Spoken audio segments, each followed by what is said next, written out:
amigos, chega mais que eu quero mostrar pra vocês como que a balança da justiça para a esquerda é muito diferente, né? É aquele negócio que o Lula sempre diz, a democracia é relativa e a justiça tá indo pelo mesmo pé. Sabemos muito bem que muitos deputados de direita estão sendo, vamos dizer assim, perseguidos pela esquerda, porque a gente sabe que eles querem colocar os deputados de direita, assim, de lado e encher a casa de deputados de esquerda.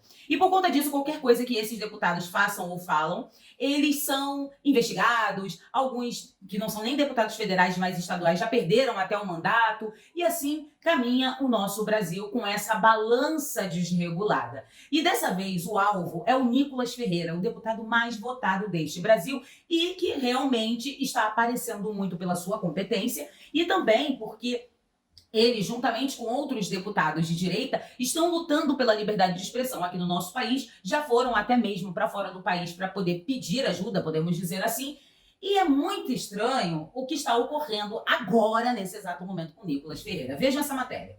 Fux autoriza inquérito para apurar se Nicolas Ferreira praticou crime contra a honra de Lula. Por que é estranho, gente? Porque esse inquérito, na verdade, o pedido de abertura dessa investigação aconteceu ano passado. Porque ano passado o Nicolas Ferreira foi na ONU, fez um discurso, no meio desse discurso ele chamou o Lula de ladrão. Na época, Ricardo Capelli, que estava à frente do Ministério da Justiça, foi ao STF e pediu abertura de investigação contra Nicolas Ferreira para eles poderem apurar se o deputado cometeu crime contra a honra do Lula. Mas aí, olha que interessante, meses se passaram, nada estava correndo. Logo agora que o Nicolas Ferreira está aparecendo muito, né, no que diz respeito a esse embate aí entre Elon Musk e cabeça de ovo, liberdade de expressão, eles resolveram abrir esse inquérito para poder investigar o Nicolas Ferreira se ele, né, cometeu esse crime contra a honra de Lula. É muita coincidência logo nesse momento isso acontecer. Parece mais um recado, né? Olha, já que você está mexendo, né, nesse balaio aí, então nós vamos fazer isso aqui. Lembrando a todos vocês que lutar pela liberdade não é algo ruim, não está fora da lei, nada disso. Mas sabemos muito bem que nós estamos agora num regime totalmente diferente do que nós vivemos com Jair Messias Bolsonaro. E o interessante dessa história é que a balança da justiça brasileira, ela tá tão desequilibrada que se a gente voltar ao passado recente, podemos lembrar, por exemplo, de vários deputados e deputadas que xingavam o Bolsonaro, chamavam o Bolsonaro de gênio, mesmo ele não sendo, porque existem inúmeras provas que ele fez de tudo que estava ao seu alcance, através da responsabilidade, para ajudar o povo brasileiro na época, quando nós estávamos passando por aquele problema de saúde. Mas mesmo assim, para se transformar, né, uma narrativa, até para destruir a imagem do Bolsonaro, porque essa era o fim proposto, eles ficaram o tempo inteiro, praticamente 4 anos, chamando o Bolsonaro com essa palavra. Porém, na época, ninguém nunca se ofendeu, ninguém nunca achou isso, que isso desonrava o presidente da República na época. Mesmo que a direita corresse atrás para poder abrir o inquérito, a gente sabe muito bem que nada iria acontecer porque era o Bolsonaro.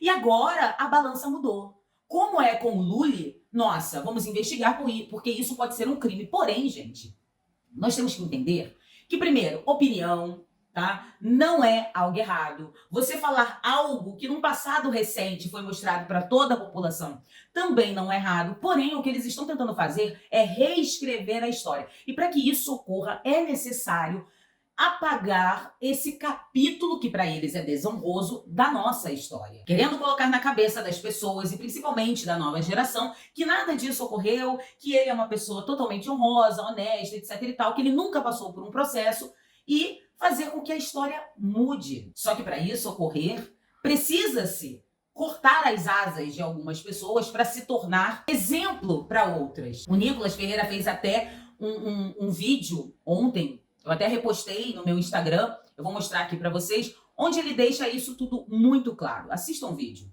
Logo após eu pedir informações sobre as denúncias do Elon Musk, o STF abriu um inquérito para investigar por que eu chamei o Lula de ladrão. A simples investigação de um fato como esse já demonstra o quanto está ameaçada a liberdade de expressão no Brasil, incluindo o deputado mais votado do país, que possui imunidade defendida pela Constituição. Imagine como vai ser com um simples cidadão brasileiro que não pode chamar um político condenado em 3 instâncias de ladrão e envolvido até o pescoço em caso de corrupção. Hoje sou eu, amanhã é você. Quando ele fala que hoje é com ele e amanhã pode ser você, ele está completamente certo. Porque se ele, que é um deputado federal, tem imunidade parlamentar, tem ali as leis que protegem ele, e isso está ocorrendo, você imagina com um mero mortal que não tem a mesma proteção, podemos dizer assim, dos políticos, se um mero mortal quiser falar sobre esse assunto, o que pode ocorrer. Ou seja, ele é dado como um exemplo, da mesma forma que o Daniel Silveira foi dado como um exemplo também. Mas voltando ao passado recente, tem uma matéria que saiu no UOL que eu vou mostrar para vocês. Vejam. Deputado chama Bolsonaro de gênio e sessão da CCJ acaba em bate-boca. Na época, a Bia Kicis estava até na frente, né, da CCJ e tal, né, nesse episódio e tal. E esse deputado, que é o Paulo Teixeira, que é do PT, e hoje ele é ministro do Desenvolvimento Agrário. Na época, ele falou isso do Bolsonaro e o deputado federal Carlos Jordi resolveu levantar e acabar com essa palhaçada de ficar chamando o Bolsonaro com esse nome. E aí foi aquele bate-boca terrível, a sessão teve que ser cancelada, aquela coisa toda. Porém, ninguém nunca investigou o Paulo Teixeira. E nem vai investigar, principalmente hoje, que ele é ministro do Lula. E aí vocês podem notar como a balança do nosso Brasil no que diz respeito à justiça, ela é totalmente desequilibrada. Em suma, se vocês pararem para montar esse quebra-cabeça, a gente consegue perceber que Nicolas Ferreira, que tem uma grande audiência, tem muitas pessoas que seguem ele, que está junto com outros deputados correndo atrás até fora do Brasil, para manter a nossa liberdade de expressão, onde o Elon Musk repostou vídeos do Nicolas Ferreira, ele pode estar sendo usado como um exemplo e também, ao mesmo tempo, sendo castigado por estar fazendo o seu trabalho, que para a esquerda é totalmente contra aquilo que eles querem no nosso país. Porque assim, deixa eu falar um negocinho com vocês. Vocês não acham muita coincidência o negócio do ano passado ressurgir agora, nesse exato momento? Coloque aqui nos comentários que eu quero saber a sua opinião. Muito obrigada pela atenção de todos. Se inscrevam, compartilhem, dê o seu like, comente, me sigam nas redes sociais. Os links estão aqui na descrição desse vídeo.